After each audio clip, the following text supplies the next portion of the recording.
Let's talk about rebranding of words when it involves black people. And I say ironically a lot because the way they come around and just some of the incorrect meanings or the funny meanings. But at one time people were called colored people, then Negro, NAACP, National Association for the Advancement of Colored People, then black. Then there was a little Afro American in the 60s, early 70s. Then we have African American. And then we're going back to people of color, or POC, as you might have seen written, as opposed to AOC, who is a POC and a POS. What is ironic is that colored people is verboten, but people of color is acceptable. And it's just a flipping of the words. And let's talk about Native Americans, who I really respect as a people and would like to spend time with on the res. And just in general, I really think they're a cool, interesting people. And I haven't gotten to spend enough time out west as I would like to get to know some more. But they've been known by a variety of terms since the white man came to America and basically fuck with them. Indians, American Indians, Native Americans. Then you have some more recent ones like indigenous people, and first peoples is even another one I know of. And there may be more of these. There's more terms on these than I'm listing. But if you actually listen to Native Americans or Indians that talk, they hate names like first peoples, and they really don't even care for other ones. They don't mind Native Americans. They don't even mind American Indians or Indians because it's a commonly accepted thing that they understand. They're not offended. These people are longer Americans than anybody else. Just like most black people are longer Americans than anybody else. A lot of them have been here 400 years, 300 years, 200. They are America. This is the melting pot that identity politics drives aside by saying this is your group, you're disadvantaged, you hate this group, you're categorized here, etc. And Native people actually prefer to be called by their tribe, such as Apache, Navajo, Crow, things like that. There was not a North American identity where they said, we're all North American, indigenous peoples. No, it was, this is my tribe. I may like the tribe next door. I may hate them and want to go to war with them. But grouping them all is a construct of us. And these are even worse because this is a bunch of white women at fucking, Harvard or a shittier school than that, saying we're going to call them the first peoples. They don't want to be called that. You're making up that's white savior and that's cultural appropriation coming from the people who say they don't want that. That's another twisting of words. Let's talk a little bit about grifters. This is a term that's thrown around all the time lately, and it sort of started from the left. They call everybody a grifter who's sort of somebody who focuses on a topic a lot and has builds a following in general, and it sort of they maybe does YouTube videos all the time, things like that, or tweets a lot and has a following. Oh, you're a grifter. You're just that implies that they're fake and they're exploiting it for meaning. The real grifters right now tend to actually be DEI related people that are consciously making a living by exploiting a perceived need and a perceived problem that they want to make worse. But just real quick, here's some more terminology that changed over time. Quotas and token became affirmative action, which is a nice term. Sort of morphed into DEI and quite a few other things nowadays. DEI stands for diversity, equity, and inclusion, and is a major warning sign and red flag for any company or organization that gets involved in it, that you are heading down a path of hurting your company, hurting your sales, hurting your quality, and a variety of other things. The definition of a grifter is to obtain money or profit. They don't like definitions, by the way, the left. They like to change the definitions and broaden them. That's how they expanded the definitions of racism to not including white people. In a Marxist way, the Marxist says you have to have power to be racist. No. Martin Luther King said the color of your skin and what's in your heart. That's what matters. And as I mentioned, any assistance should be based on purely things like family, income, background, and hardship. As far as I know, women are like 53% of the country, so they're a majority, something like that. They actually have a higher graduation rate of college now, so they are not a disadvantaged minority that deserves any fucking benefits over men. Fact. Uh, the OG race grifter, you could say, is Jesse Jackson. The lying preacher, Al Sharpton. This is the evolution of it. The modern day sharks, Sweet Baby. If you're not familiar with them, you're not involved in the video game and movies, culture wars. You can look into them. DEI consultants and HR departments. I don't work. I'm self-employed for a long time now, but from what I gather, I never liked HR departments. I fucking hated them. But from what I gather, HR departments now have become basically a bastion of pushing a political agenda and really hiring a lot of the wrong kinds of people that are ruining companies and organizations from within. Here they are. Jesse Jackson had the Push Coalition, the Rainbow Push Coalition, by the way. I'll get in more into rainbows in a little bit. Now he's a good man at heart, but his organization was sort of the original of, we're going to boycott you unless you hire people that I like and send some money our way. So it wasn't purely altruistic type of thing. As a matter of fact, when you look into him, I think he got booted out of like the first coalition he was in because he was, I don't know, maybe too power hungry and too into money. And I think he trademarked certain things and got a lot of the money coming in.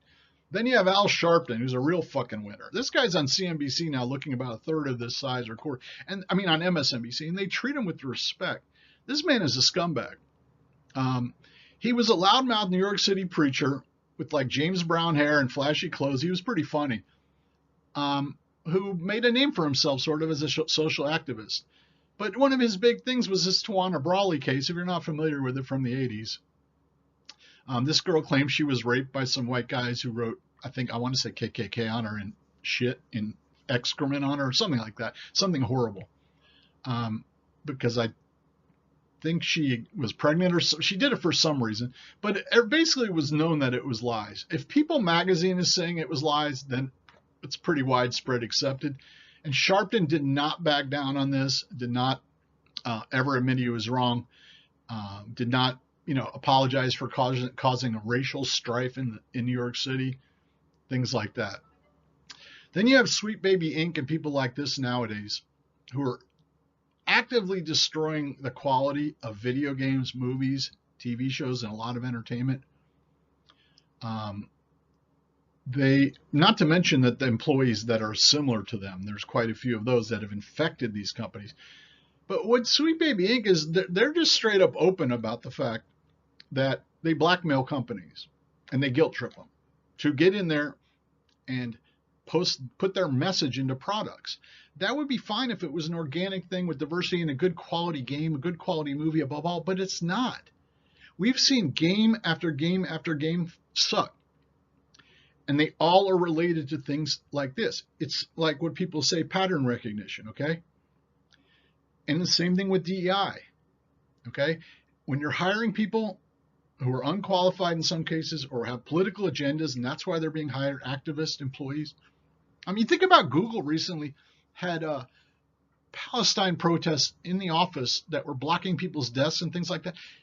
A lot of those people were canned, but can you imagine that happening in the past? Those people would have been fucking arrested and shit canned immediately. The workplace is not a place for politics. Large companies should not be involved in politics. And hopefully some are starting to move away from it. Disney was one of the first ones to really jump the shark on this when Iger started fighting over a gay law in Florida about trans and things like that. And Disney is one of the biggest companies that if they could change, if Iger goes and other people go, would make a big difference. You have Ubisoft under a lot of pressure. Disney's under a lot of pressure, but they have a few successes they can still milk that have somewhat kept them afloat. And so many of these companies have had flop after flop after flop. Then you have a lot of video game companies that are in the same boat, and a lot of entertainment and movie production companies and things like that. But so she basically says, you go in, I'm going to go in and terrify them with the possibility of what's going to happen if you don't give us what we want. And look at their logo, is actually pretty creepy for Sweet Baby. So they'll go in and say, no, you need a woman, person of color, lesbian in the main role in this game, and she's got to only fight evil white males, and we're going to have this designed by a bunch of people we just hired who are trans activists who aren't really very experienced at video game programming, who hate their customers, who hate the existing intellectual property. Generally, these are existing intellectual properties too that are being trashed and ruined by people who hate their customers. This is a recipe for these companies to go broke, and companies will go broke eventually. It hasn't happened as quickly yet, and some people may say it's because of BlackRock or other things. It's a variety of things. Ubisoft is really hurting. A lot of video game companies are really hurting.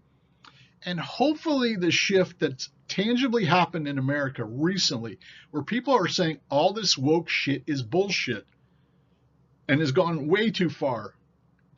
And this was seen in the voting coast to coast across every demographic group, including in the big cities. People are not with this shit. It's a fringe group that was propped up by Twitter sort of shadow banning into people thinking they're the mainstream and things like that. And then 2016 radicalized a lot of people, COVID, and then the most recent election cycle. So let's see here. I'm having a little trouble getting this. There we go. Let's get into the gay community and terminology over time. One of the most accepted, or I guess you could say cool or whatever words now, is queer as self-identification. And I know this is meant ironically. It's sort of like we're taking this word back, but the word queer does mean odd, strange, and weird. When you go back way in time, you got things like sapphic, sodomite, lesbos, pederast. Some of this going back to biblical times, some going back to the Greeks. Starting to get into more modern times, you have homosexual, heterosexual, effeminate, deviants, hermaphrodites. Homosexuality was in the DSM, Doctor's Medical Handbook, as a psychiatric disorder, I want to say until the early 70s. Then you sort of had gay, bisexual, and transvestite, which, of course, Rocky Horror has this sweet transvestite, and that's one of my favorite musicals of all time. Then more recently, you have things like queer, cis, non-binary, transgender, LGBTQIA+, which is getting into the insanity of acronyms, and by people who sort of love the government, love bureaucracy, love acronyms, and pronouns. According to Wiki, the definition of LGBTQIA+ is lesbian, gay, bisexual, transgender, queer, or questioning. Umbrella term broadly referring to all sexualities, romantic orientations, and gender identities which are not heterosexual, heteroromantic, or cisgender. But somehow this doesn't include pedos, furries, bestiality, incest, things like that. Although there's been some noises of people wanting to join in this, especially men who are interested in younger men. There's a lot of trans type stuff that sort of pushes on younger men as well. And I don't know if you remember, in the old days there were things like NAMBLA, the National Man Boy Love Association, which was absolutely disgusting. But this is the problem when you get into this sliding scale, is you say, oh, they're born this way, it's their natural desires, blah blah blah. Well, what about these?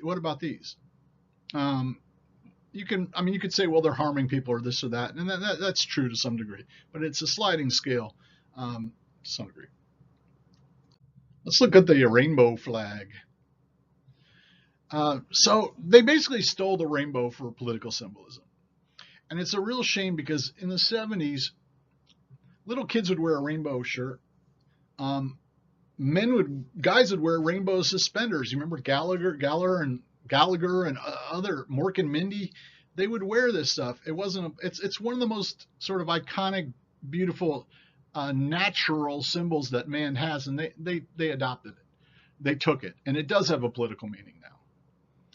However, on the good side, oh, and ironically, Hitler stole the swastika for his movement, and that had other meanings that were non-violent related or non-hate related. Ironically, I'm using ironically a lot. Ironically, what's becoming of the flag now, with adding all the trans and all the other bullshit, is hopefully eventually, or I could maybe not even hopefully, likely eventually, there's going to be more and more junk added here, and the rainbow is going to be covered up, and it might be taken back by people to have or kids to wear, things like that, without having a meaning.